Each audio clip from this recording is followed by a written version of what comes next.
الفاتحة إلى روح سيدنا وحبيبنا وشفيعنا رسول الله محمد بن عبد الله صلى الله عليه وسلم ثم إلى روح صاحب المعلم الإمام قطب الإرشاد وغوث العباد والبلاد الحبيب عبد الله بن علوي بن محمد الحداد الفاتحة.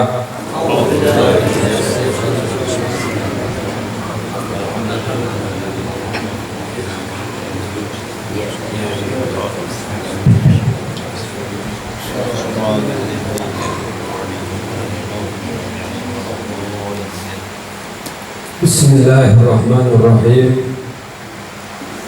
Alhamdulillahirabbil alamin wa bihi nasta'in ala umuri dunya waddin. Wa sallallahu ala sayyidina Muhammadin wa ala alihi wa sahbihi ajma'in. Subhanaka la ilma lana illa ma 'allamtana innaka antal alimul hakim.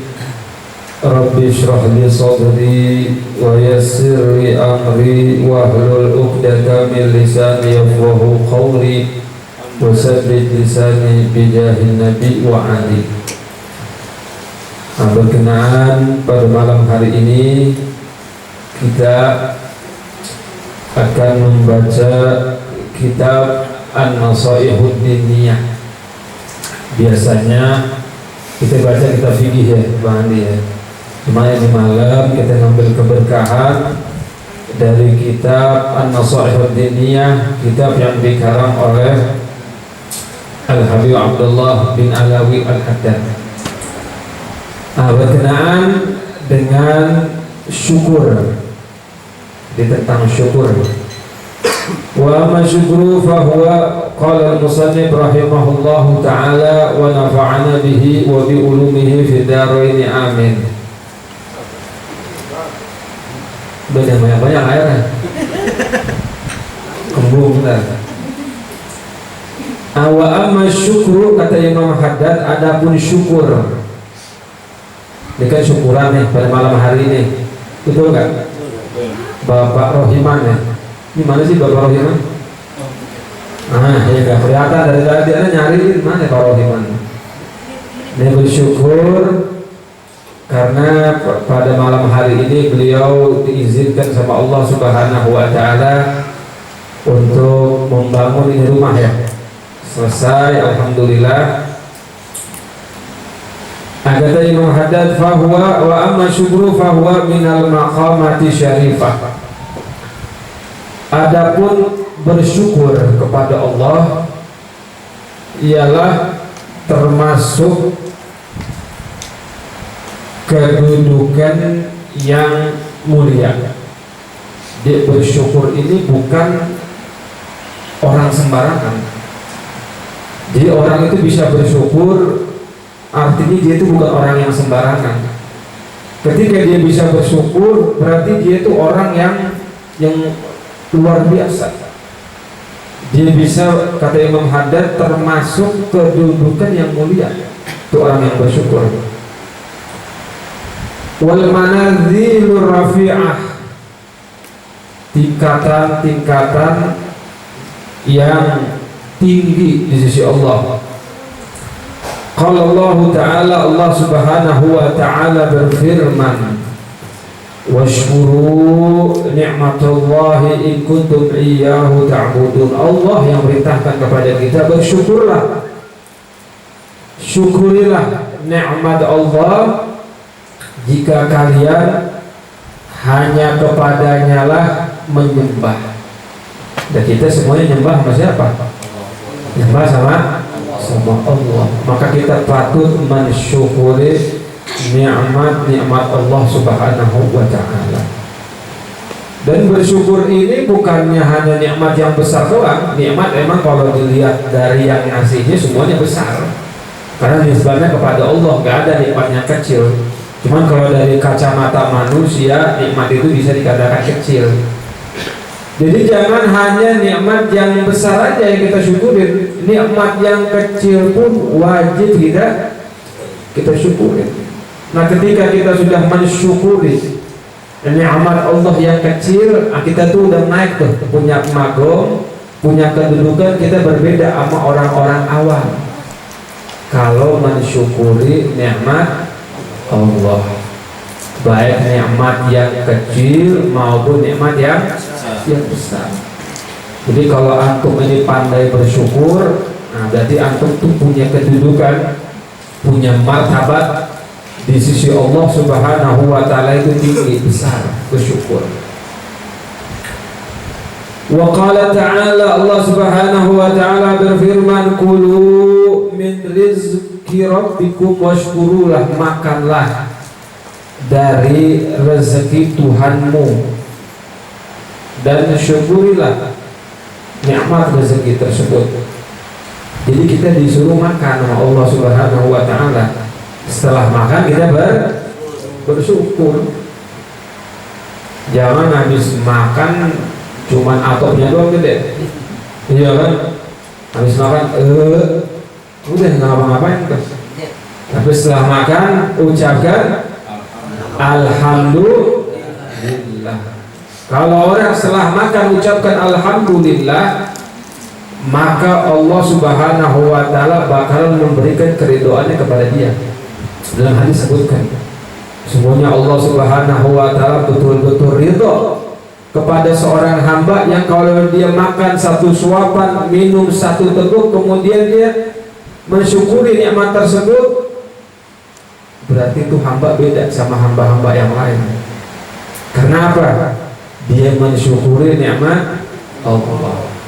Ketika dia mensyukuri nikmat Allah, berarti dia itu tahu, kenal, faham bahwasanya semua nikmat ini hakikatnya Allah yang ngasih. Semua nikmat anugerah itu Allah yang ngasih. Manusia yang nyampai dengan perantara doang. Lidah kita cuma perantara doang.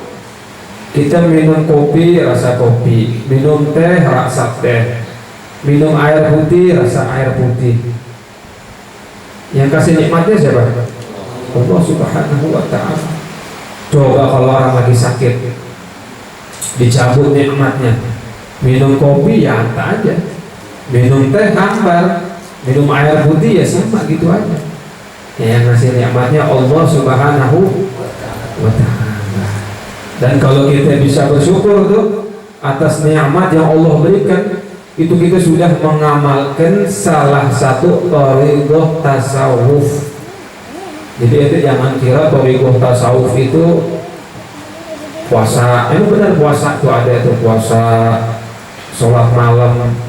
Orang bersyukur atas nikmat Allah juga, dia termasuk mengamalkan thariqah tasawuf, mengamalkan thariqahnya orang-orang tasawuf, ahli tasawuf. Ente habis makan tahu ini nikmat dari Allah, ente bersyukur, itu ente udah mengamalkan tasawuf. Habis minum kopi, ente bersyukur nikmatnya Allah. Ini kopi yang nanamnya siapa, pohonnya di mana, yang menggilingnya siapa, airnya siapa yang masak. Kita tinggal apa? Tinggal apa kita? Tinggal nyeruput doang. Enak nggak? Enak banget tinggal nyeruput itu kalau kita pikirin.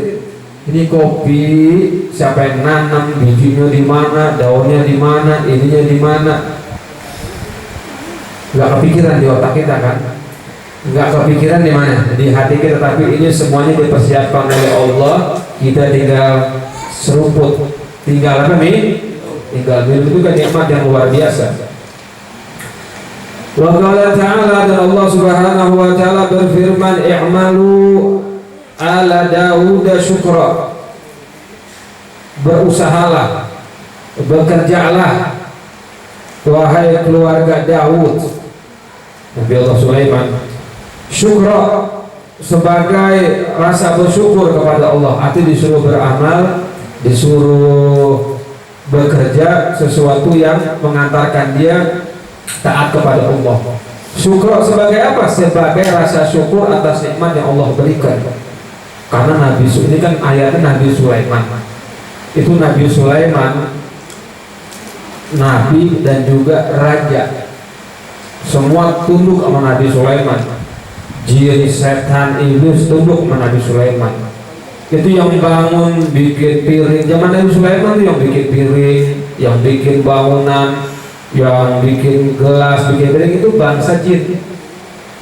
Makanya kata Allah, bekerjalah, berusahalah untuk mencari taat kepada Allah sebagai rasa syukur atas nikmat yang Allah berikan kepada engkau wahai Nabi Sulaiman. Wa qalilun min ibadiyasy syakur, dan sangat sedikit dari hamba-hambaku yang bersyukur, yang pandai bersyukur. Biasanya yang sedikit ini yang mahal. Makanya orang kalau pandai bersyukur itu dia termasuk orang yang mahal, orang yang jarang bersyukur atas nikmat Allah Subhanahu wa taala. Dan memang kenyataannya manusia itu memang gak bersyukur. Ya Allah kan udah ngomong, wa qalilun min ibadiyasy syakur, hanya sedikit hamba-hambaku yang sangat bersyukur, yang pandai bersyukur. Pokoknya kalau kita bersyukur sama Allah Subhanahu wa taala, nah kita termasuk hamba-hamba yang khusus, hamba-hamba yang khawas, yang khusus, yang berbeda dari hamba-hamba yang lain. Wa qala ta'ala wa sanajzis syakirin, dan kami akan balas bagi orang-orang yang bersyukur. Wa qala Rasulullah sallallahu alaihi wasallam, Nabi sallallahu alaihi wasallam bersabda, man a'ta, barang man u'tiya, barang siapa yang diberi sesuatu, fasyakara, kemudian dia syukuri, waftuliya, atau dia dicoba, fasabara, lalu dia bersabar, wazulima, atau dia dizolimi, faghfara, lalu dia maafkan. Dizolimi, dia maafkan. Tapi dizoliminya urusan hak pribadi ya. Kalau urusan agama gak ada kata maaf-maaf deh. Wazolama, atau dia sendiri yang menzolimi orang, fastaghfara, kemudian dia minta ampun kepada Allah. Tsumma sakata alaihi salatu wassalam, kemudian Nabi Muhammad sallallahu alaihi wasallam berhenti sejenak. Faqalu, lalu mereka berkata para sahabat, malahu ya Rasulullah, apa yang didapatkan orang tersebut, orang yang telah disebutkan tadi? Qala ulaika lahumul amnu wa hum muhtadun. Kata Nabi Muhammad, mereka itu adalah orang-orang yang bakalan mendapati keamanan dan mendapati petunjuk dari Allah Subhanahu wa taala. Jadi orang yang kalau diberi kemudian dia bersyukur, itu orang yang mendapatkan keamanan dari Allah Subhanahu wa taala, dan juga orang yang mendapatkan petunjuk dari Allah. Wa qala alaihi salatu wassalam, dan Nabi Muhammad sallallahu alaihi wasallam bersabda, liyattakhidha ahadukum lithanan dzakira, hendaknya salah seorang di antara kalian menjadikan lisannya ini untuk berzikir, wa qalban syakiran, dan hatinya selalu bersyukur. Jadi kita diperintah sama Nabi, dan kalau perintah Nabi itu udah pasti baik aja, udah pasti bakalan menjadikan kita seorang yang beruntung. Kata Nabi, hendaknya kalau mau jadi orang yang beruntung, kita punya lisan dipakai selalu untuk berzikir, dan hati kita jadikan selalu bersyukur. Orang kalau hati selalu bersyukur, dia akan tertanam di hatinya sifat qanaah. Apa qanaah? Qanaah itu merasa cukup. Imam Syafi'i mengibaratkan orang yang selalu merasa cukup, kata Imam Syafi'i, itu orang sama raja sama, gak ada bedanya. Kata Imam Syafi'i itu, idza kunta dza qalbin qanu'in fa anta wa malikud dunya sawa'u. Kata Imam Syafi'i, kalau engkau punya hati yang selalu qanaah, bersyukur kepada Allah, selalu merasa cukup, maka engkau sama raja dunia sama. Artinya apa? Sama-sama nikmatnya, sama-sama lapangnya hatinya. Kalau punya hati bersyukur, punya hati selalu merasa apa? Merasa cukup.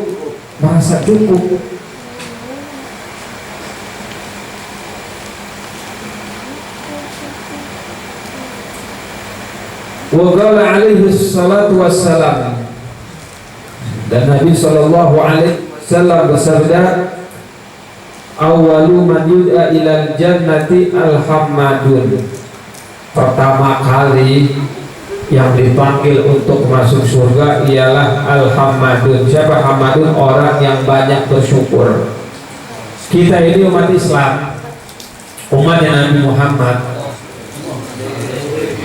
Ketika Allah Subhanahu dalam hadis sebutkan, ketika Allah Subhanahu wa taala mewahyukan kepada Nabi Allah Musa, kata Allah, wahai Musa, siapa saja yang berjumpa dengan aku nanti di yaumil kiamat, tapi dia ingkar sama Muhammad, sama Nabi Muhammad, maka pasti aku akan masukkan dia ke dalam api neraka. Tuh kata Allah kayak gitu, ngomong kepada Nabi Musa. Kemudian Allah menyebutkan banyak itu fadilah-fadilah, keutamaan-keutamaan yang Allah berikan kepada umatnya Nabi Muhammad. Nah, kemudian terakhir Nabi Musa nanya, ya Rasulullah, siapa mereka itu? Siapa sih umat Nabi Muhammad? Maka kata Allah, mereka itu al-hammadun. Mereka itu tandanya nih, orang yang suka bersyukur, orang yang suka mengucapkan alhamdulillah. Jadi kalau orang yang suka bersyukur itu adalah tanda bahwasanya dia itu umatnya Nabi Muhammad. Alladzina yahmadunallaha ala kulli halin, yang mereka senantiasa memuji Allah dalam segala situasi dan kondisi. Kapanpun dia selalu mengucapkan alhamdulillah. Keluar dari kamar mandi dia ucapkan alhamdulillah. Apa doanya? Alhamdulillahilladzi adhaba anil adha, alhamdulillah. Dapat duit 1 miliar, alhamdulillah. Masa orang dapat duit enggak alhamdulillah sih?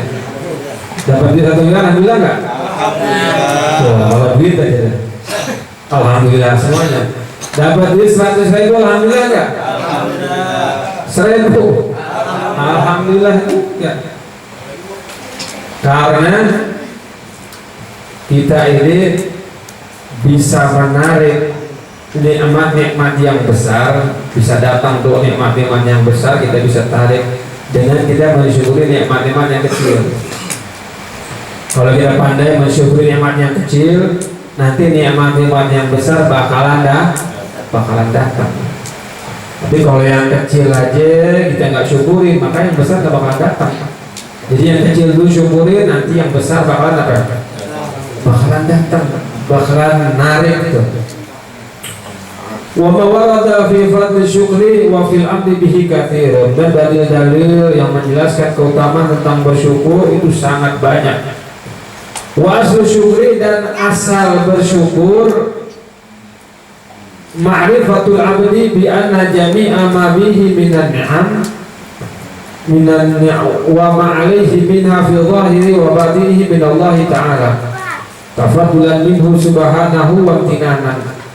Jadinya asalnya bersyukur itu apa sih? Syukur itu orang bisa dikatakan bersyukur kalau dia itu tahu ketika dia mendapatkan nikmat itu nikmat dari Allah. Tuh, itu baru tandanya bersyukur. Jadi asal dari bersyukur itu kayak gitu. Jadi kita ini kalau dapat apa-apa kita langsung sandarkan. Jadi mengetahui seorang hamba, dia tahu bahwasanya nikmat ini dari Allah Subhanahu wa taala untuk dia. Nah itu adalah asalnya bersyukur. Wa minasyukri al-farahu biwujudin ni'am. Termasuk tanda orang bersyukur, dia girang dengan adanya nikmat. Min haitsu innaha wasilatun ilal amal bi taatillah.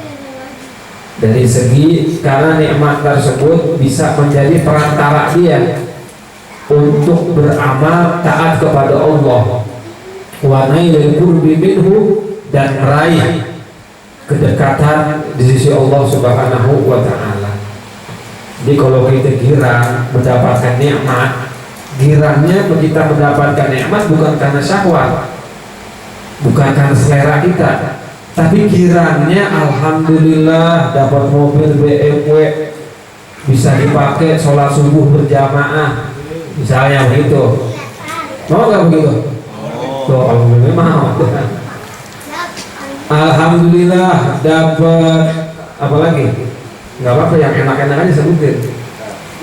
Dapat mobil Alphard buat sholat Jumat nanti ini dipakai nih. Jadi girangnya dia mendapatkan nikmat bukan karena hawa nafsunya yang bikin girang, tapi dia pakai perantara bisa apa? Bisa untuk ibadah. Nah itu juga termasuk bersyukur. Makanya Al-Habib Ahmad bin Hasan Al-Attas, seorang wali Allah besar, beliau mengatakan kalau kita punya hajat dunia, kemudian kita pengen cepat digabung sama Allah, itu hajat dunianya kita gabungin dengan hajat akhirat. Misalnya contoh, kita pengen punya hajat dunia, pengen banget punya mobil, pengen banget punya rumah, pengen banget punya apa lagi? Punya bini baru, jangan. Pengen banget punya harta yang banyak, biar cepat. Gimana caranya? Kata Habib Ahmad bin Hasan, kita selingi tuh dengan niat akhirat. Ya Allah, nanti kalau saya punya mobil, ya Allah, mudah-mudahan di mobil bisa saya pakai untuk silaturahmi kepada orang tua, bisa ngajak jalan-jalannya orang tua saya, ya Allah, bisa ngajak ziarah. Niatin yang baik. Nah itu nanti kata Habib Ahmad bin Hasan, niatnya itu cepat dikabul sama Allah. Kenapa? Karena niatnya itu tidak hanya sebatas memuaskan hawa nafsunya, tapi ada juga tujuan akhiratnya. Maka cepat tuh dikabul sama Allah. Jadi kita selingin niat akhirat. Terakhir, wa minasyukri al-iktsaru minalhamdulillah, termasuk syukur juga memperbanyak ucapan alhamdulillah. Jadi kita dikit-dikit mengucapkan alhamdulillah, alhamdulillah. Wa tsana alaih ta'ala bil lisan, dan memuji Allah dengan lisan. Qala sallallahu alaihi wasallam, bersabda Nabi Muhammad sallallahu alaihi wasallam, "Lau utiya rajulun," seandainya seseorang diberikan min ummati, dari umatku, dunia bi asriha, dunia dan semuanya. Kata Nabi Muhammad, seandainya ini ada seseorang dari umatku, dia diberikan dunia seisinya, bukan sekampungnya dia doang punya dia, dunia punya dia semua dikasih oleh Allah. Suma qala alhamdulillah, kata Nabi Muhammad, kemudian dia mengucapkan alhamdulillah. Dia tahu, bersyukur bahwasanya ini semuanya dari Allah, bukan atas usahanya, bukan atas kerja payahnya dia. Ini semua murni dari Allah Subhanahu wa taala. Kana qauluhu alhamdulillah afdal min dzalika kulli. Maka ucapan alhamdulillah yang dia ucapkan tuh, yang keluar dari lisannya, itu lebih mahal daripada dunia dan seisinya. Jadi kita kalau mendapatkan nikmat yang begitu besar, kita ucapkan alhamdulillah, kita syiarkan di hati tahu ini dari Allah, maka ucapan alhamdulillah itu lebih mahal harganya daripada apa? Daripada dunia seisi yang kita dapatkan. Kapan kita tahunya? Nanti ketika kita udah meninggal. Dilihat dia tentunya amal timbangan kita kok banyak ini. Perasaan dulu kayaknya sholat jarang-jarang. Sholat emang jarang-jarang ya. Sholat sunnah jarang, puasa sunnah juga jarang, sedekah juga jarang. Lah kok amalan baiknya kok berat daripada amal buruknya? Oh, ternyata dia dulu di dunia sering mengucapkan alhamdulillah. Itu makanya dikatakan lebih mahal daripada dunia dan seisinya. Wa qala alaihi salatu wassalam, wallahu a'lam bis-shawab, subhanakallahumma wa bihamdika asyhadu an la ilaha illa anta astaghfiruka wa atubu ilaik. Wassallallahu ala sayyidina Muhammadin wa ala alihi wasallam. Walhamdulillahi rabbil alamin.